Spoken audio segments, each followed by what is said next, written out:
Hello, hello. Welcome to another edition of Wander and Muse. You know how sometimes you'll have a closet with really cool fabrics or beads or just cool things you discovered along the way on a hike somewhere, but you never know what to do with them? Well, my guest today, Tamara Scott Anderson, has actually followed through with all those fantastic, beautiful finds, and she's going to tell us all about her artwork today. You can make sure you follow Tamara. Go to tamaraartist.com. That's TAMARAARTIST.com. So 2 A's in the middle there. And on Instagram, you can find her at Urban Art Nymph.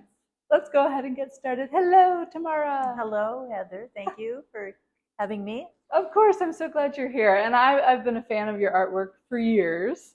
So I know this isn't people are listening and can't quite see, but when they go to your website, tamaraartist.com, they'll be able to see what we're talking about. But go ahead and describe your style of artwork, and just so people have a better idea. Okay, well, I've for almost 40 years, I've been doing fiber art, which I started doing what I call fiber wall sculptures. I use hardware cloth, so I can shape the form, and it is three-dimensional. Right. And I use fabrics to weave through it. They're very unique. I've been working in fibers. I've never seen anybody else do anything similar to this. And when people see my work, they say, oh, wow, this is really different. Right. So that's my fiber work. And then, maybe 12 years ago, I moved downtown Tucson. Yes. And during my walks down around town, I did start collecting materials off the streets and out of the washes of downtown Tucson. And, you know, everybody knows somebody who's used found objects in their work. Well, so I started using found materials. I mean, there is a never-ending flow of trash going into our landscapes. Right. And I kind of a little bit different of what I've done with my fiber wall sculptures. I kind of go back and forth between the two, and they're definitely related. Right.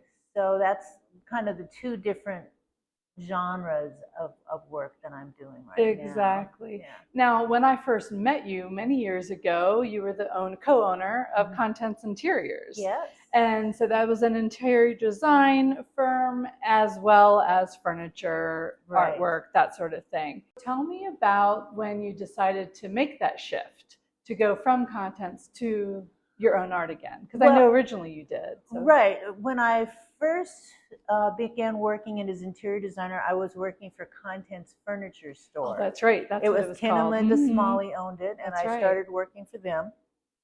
And I was doing my fiber wall sculptures, and I did quite a few for my interior design client. Then when Carol and I took on the partnership and bought Contents Interiors and changed the name to Contents Interiors.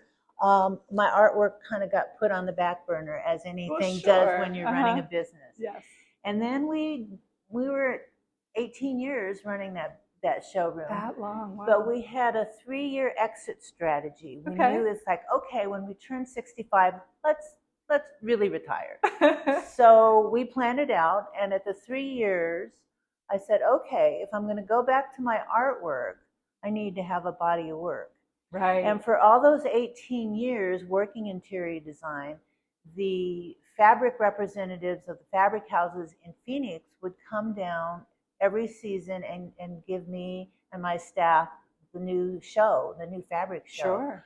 So I was seeing I've always been a texture and textile person, but I was seeing the latest and the greatest. Right. And my brain was just absorbing it all. Love it. So when I decided to start my exit strategy, I did 3 pieces, and they came pouring out of me. I love that. And I took them into the showroom, and they sold right away.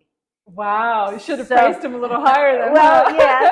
And so, but it gave me validation. Sure. That okay. Which is nice to have. Right. This is worth doing. So we retired. This was 5 years ago, and I actually did hit the road running. You have. And have been in a number of shows. What was your very first gallery or show? Well, the very first not show all I had, galleries, is it one West Broadway, one East, or one south? one South? Where the base where they have the glass. Right, the apartment buildings that in the lobbies they have that. So I had it was a two-person show because I remember that. I didn't have enough to cover both lobbies. So I said, well, can I find another fiber artist? I found another woman, and she took one lobby and I took the other lobby. And I actually said, okay, I want this one. If you've been to their shows, you know they have their little community room there where there's a kitchen and they have, you know, receptions or whatever there, and the residents can use it as. So I said, well, I want to have mine over here, and they gave me a key to the place and access to the room if I wanted to take clients down. But I had two other events during the run of the show.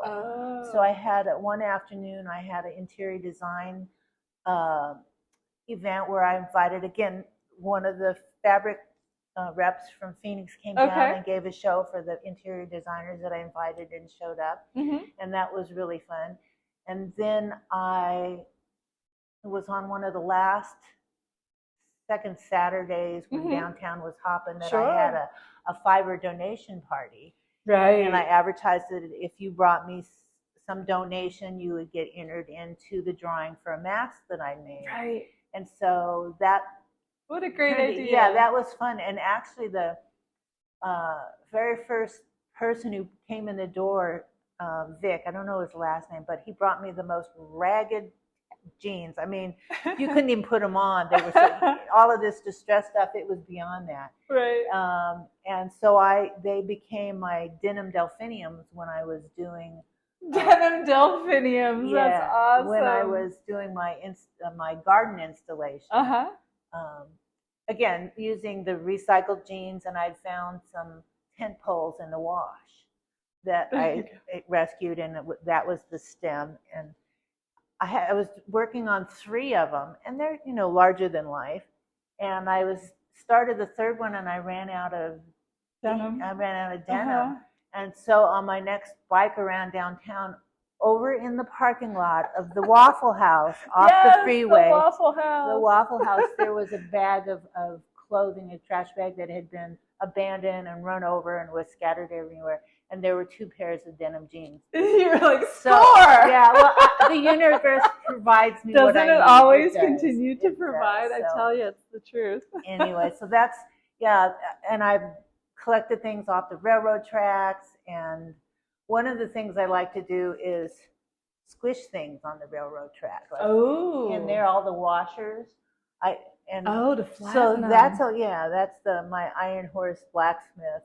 Well, they have those machines at carnivals where you put in a penny and then you pay to get your penny worthless back flat.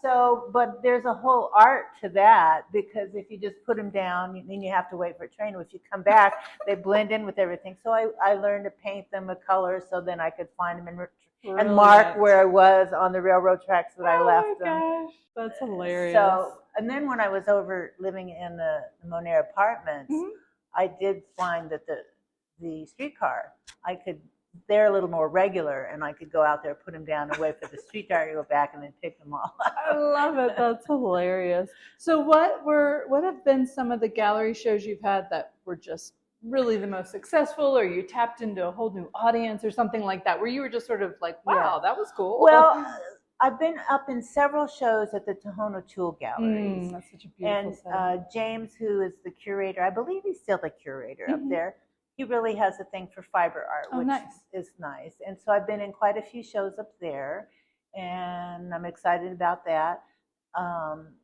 Then I am right now showing in the Southern Arizona Artists Guild Gallery up in La Encantada. Oh, nice. And so you have to be a member of the guild, and then you get juried into the gallery. And it's a beautiful gallery. I want to check it out. Yeah, if people are in La Encantada, it's on the bottom floor.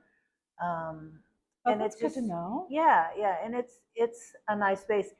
And the thing about that is, so you're in the gallery, and you, as an artist, you volunteer to work 2 or 3 sales sessions That's a reasonable. month. It is, and I've just enjoyed it because you're with other artists. I've learned so much, we've made so many different connections, and so that's fun.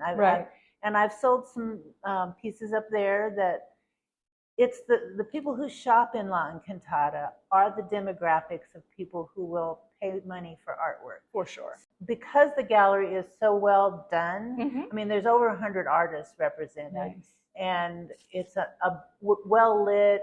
You know, a lot of times my friends have said, "Oh yeah, we've gone into guild galleries and places, and they're not." Well, maybe some are small towns where they're exactly, and all that. Well, this gallery is worthy of being in La Encantada. So there you go. That's a good way to put it. Nice. And then I'm also showing more of my recycled, reclaimed, and rescued work in the Tucson Gallery, which is downtown in the proper shop. Oh, the proper shops. The proper shops. Yes, which is across the street from the Congress Hotel and across the street from the playground. Yeah. It used to be the proper restaurant. Exactly. And so in there is the Tucson Gallery, and it's a small little gallery, but I have a lot of my recycled and reclaimed work. I have my nests in there. They're in there. They're suspended.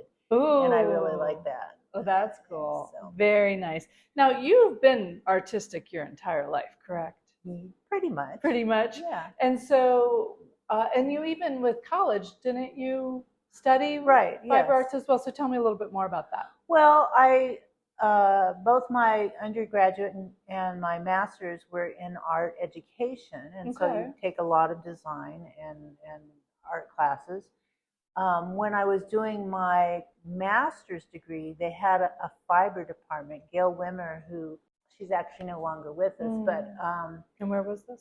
At the U of A. Oh, U of A. She had started a fiber department, and it was interesting when I had done a basic sculpture class, and one of the things I had done is that wasn't when macrame was just starting to be one of the big things, or maybe it was the tail end of it or whatever. And I had done it off of a branch, this freeform macrame. And my sculpture teacher said, "You should pursue this." Ooh, okay. Yes. So then when sometimes all you need, really. Just like, yeah, thanks. He wouldn't let Talking about that validation again. Yes, like, he wouldn't let me learn to weld, but he encouraged me to go, play with fabrics. So Gayle welding was is there. Fun too. Yeah. And so I studied that and felting and dyeing. I did batiking for a while. I explored a lot of the fiber arts. Right. And ended up teaching for a couple years in the public schools. Oh, I didn't know that. Yeah. That's cool. Yeah. Okay. And then kind of came in the back door to interior design. Design is design, whatever you use. Yeah. Color, shape, balance, it's all there. Light, dark, so composition. I got a job at Contents Furniture, and they wanted to put designer on my card. They wanted their customers. So while I was there, I studied some more interior design. Right. But it would come second nature to someone like you. Though, yeah, but truly. It's like learning to read a floor plan or draw a floor plan and those kind of things. I didn't have that background, so I came back into it. And then for a while, I worked for a company called Belden Company. I remember that name. And they were a full-service design firm. Kind of a high-end place. Yes, right? And again, that's where I learned construction, what you do, and became part of the ASID, the American Society of Interior Designers. Sure. And to be a professional member of the ASID, you take a test. It's one of those 3-day tests, and you study and you know. So I actually did that and became a certified interior designer. Yes. And so for almost 30 years, that was what we did. Yeah, because I remember back then when I was starting off doing decorative painting, when that was all the rage, and it was way before social media. Yes. And so I just had a simple 11 by 17 printout with maybe 6 photos of decorative painting or faux finishes or something I'd done, and I went around to a handful of interior design firms, and you were one of them, and you hired me several times. That was great. And here we are all these years later. Yes. I know. I have snapshots, it was just regular cameras back then of many of the wall sculptures I did. Mm-hmm. And that was back when you had, if you wanted to get your picture back soon, you wasted a lot of film. Otherwise, That's you right. had to wait for That's your true. camera to be full. Oh my gosh. So now I have a hard portfolio with all of those old photographs. Yeah. I have a portfolio too with all exactly. I would print out the 8x10 and put them in my portfolio. That's crazy how times have changed. Yes. Wow, So, do you ever get in little ruts where you're like, I'm just not feeling creative? And if so, what do you do to kind of snap out of it? Well, it's not so much ruts. Mm-hmm. I'm actually kind of thinking I'm going through a transition right now. Mm. It started a while back because I've been entering. I've been entering a lot of shows. Submitted to the Biennial a couple of times, mm-hmm. and was not accepted. Mm-hmm. And I think it was Carrie who said, "Oh, I submitted 6 times before they accepted me or something." Right. So don't take it personally. No, and I don't. Right. So, but I've been. They must be flooded. Oh with yes, and I've been going into their talks where the curators say what they're looking for, mm-hmm. and what they're doing. And one of the things I gleaned from that is that, especially in museums, they're looking for artists who are making social statements, or social comments, or being a little political. Well, more of a story behind it, rather than that's a pretty just flower. A pretty thing. Yeah, they want stories, but again, in that social consciousness. Sure. So that's the trash that I've been collecting. That's been kind of where that's been going. Mm-hmm. But there's just there's not a market for that. So I've been kind of going back and forth. Well, do you continue to make work that you want to sell and is more saleable? Mm-hmm. Or do you just follow your little passion here and make work that, you enjoy doing? You enjoy doing, but then what becomes of it? And so I've been exploring. I did one installation piece when I had back in my house over downtown. Mm-hmm. I had a courtyard, and I did my garden growing installation. That was the summer I'd gone to France, and I got to see all of the gardens, all of the gardens in Paris, amazing going down to inspiration, Giverny, and just was so inspired by the flowers, so that I came back and I wanted to do my garden growing. And so I do have my walk-in poppy is now stuffed in a bag, and hopefully will come out for some other thing. That's where the denim delphiniums came about. I did a whole. They were inverted. What was the kind of flower? But that was when I collected hundreds of straws off the streets and made these poofy. I did wash them. People go, "Oh, you washed this stuff?" It's like, yes. So, but I had all of these flowers, and they were suspended down, and in the courtyard, the breeze would just blow a little bit. And then I did my wild wisteria, which I made an arch with these flowers that came down, and you walk through to see the rest of the courtyard. Installation art. An installation piece. Mm-hmm. And then that's a whole different area to search and to show. So that's kind of a transition I'm making here. Uh-huh. And that's something I want to put out to maybe any other artists that might be listening, especially who use found work or recycle their work. Mm-hmm.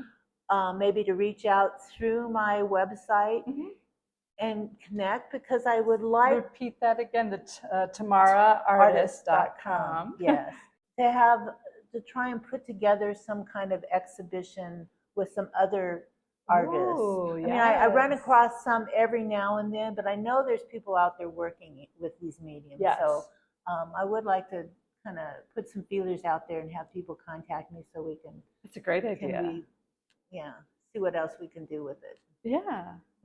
I love it. And truly, I mean, one man's trash is another man's treasure, isn't it the truth? But you have to have that vision. I mean, I feel like that's something we have in common, where we can kind of see how something is going to turn out when it's just a dirty pair of jeans in a bag next to Waffle House. I mean, it does take that vision, but when you have it, it's so rewarding when you have resurrected something that was trash. Yes. You gave it a whole new life and turned it into something really beautiful is what you do. And so I just love your style for sure. And I remember when you did do a call to all your friends saying, hey, do you have anything? And I had old ribbons from when I did the visual displays at Macy's that it was still in my closet collecting. Doesn't do something with these. And then after that, because people know that I'm using reclaimed and recycled, a lot of my girlfriends cleaned out their jewelry boxes in their closets. I should show you the box back there. And so it inspired me to do a piece which is now hanging out at the airport. I'm excited to say I have 2 pieces. Tucson International Airport. Yes, 3 pieces actually, because yes, but Girlfriends is out there, and it's a figurative piece of 3 girlfriends with their arms around each other. There's a black one and a brown one and a yellow one. Love it. And it just has all of this jewelry on it, these onesie earrings and whatever. And then I just finished another torso. I like to do headless torsos. And I just finished another one. I call her Showgirl because there was a lot of rhinestone jewelry and that. And that's up at the Tucson Gallery and the Proper Shops right now. Oh, fantastic. Yeah. That's great. When you go to art galleries, it's always very much a do not touch kind of vibe or, you know, etiquette, do not touch. But with yours, it's like you have to. So how do you personally feel about people touching your artwork? Well, I've learned that I shouldn't do white pieces. Right? Because I'm a tactile person and I want to touch things. It. Yeah. But the white, you know, even just when I'm working around here, just by picking them up, moving around as I'm working on it, you can see that it gets. So I've learned maybe don't do that, but you know it draws you in. It wants you to touch, and because of my work is so tactile and so intricate and detailed, you have to get up close. You really do. That's when you see the tiniest bead in the perfect My work spot. does not do well at 2-dimensionally in slides. So that's one of the things when I submit that it's always a challenge, trying to get people to see that they are 3-dimensional and there is layer and layer and layer of embellishment. So I was actually talking with a woman. We had a little reception at the Tucson Gallery, and one of my pieces there is it's called Purple Prickly, and I have these beads that are little conical shaped, maybe a 1/4 inch long. And some of them I sewed straight up, so they were poking off the background, and some of them were lying flat on the different prickly pears. And I was talking to this woman about it, and she's going, oh, aren't these great? And she goes, oh, look at how these are standing up. Why aren't these standing up? And then she started standing them up, and it was no, I did it that way on purpose. So that was, she crossed the line on that one. She crossed the line. If she'd have just touched them, that was okay. Or but she asked first, for goodness sakes, especially with the artist right next to you. Well, I think she was a little tipsy, so I'm not even sure if she knew I was the artist. Wow, that's hilarious. I should have slapped her hand. Stop it! Look, don't touch. Yeah, exactly. I need to buy it. Really. And so you were saying earlier, before we started to record, that you wanted to offer a discount to people who are listening today. So talk about that. Yes. Well, because I'm in 2 galleries, that if you purchase through there, then they get a commission and they get part of that. If you purchase off of my website, if you go there to tamaraartist.com or tamaraartist.com and email me through that saying, oh, I like this piece or whatever. If you purchase through me on my website, I would give you 20% off any of the pieces. If you mention Wander and Muse. Wander and Muse, and do it through my website. Okay, I love that deal. And there's not necessarily a end date.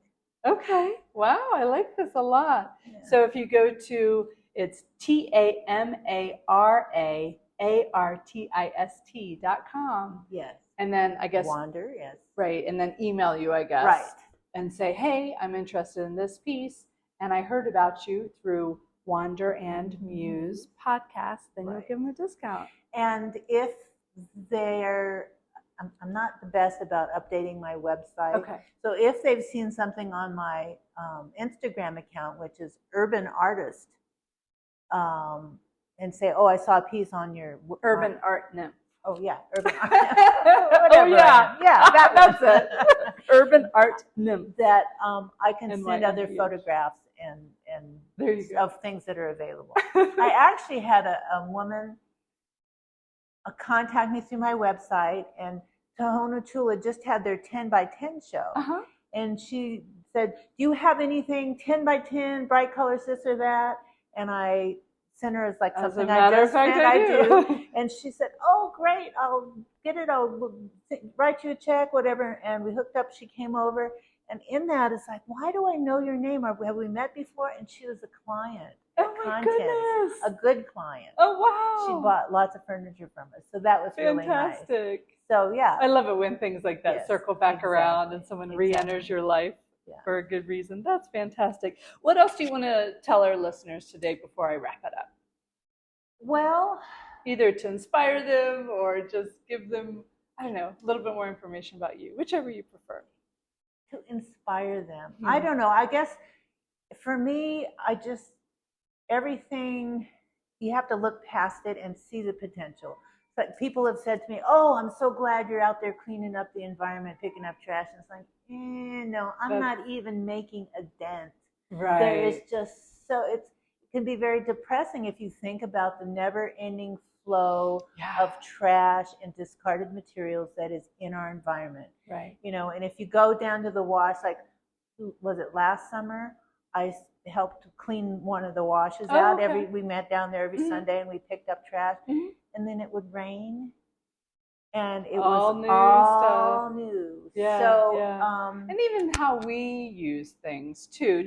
If it is something that's plastic, a one-time use plastic, still try to use it a couple times in a different way, because I'll try to do that. So at least you're getting more uses out of a one-time use. Yes. And then try to then get yourself a reusable water bottle. For goodness sake. Buying those plastic bottles. Cheers to that. My goodness. I could go on and on. Yes, exactly. Well, let's go ahead and wrap it up on that note. I really appreciate everyone listening today. To find out more about what Wander and Muse is up to, go to wanderandmuse.world.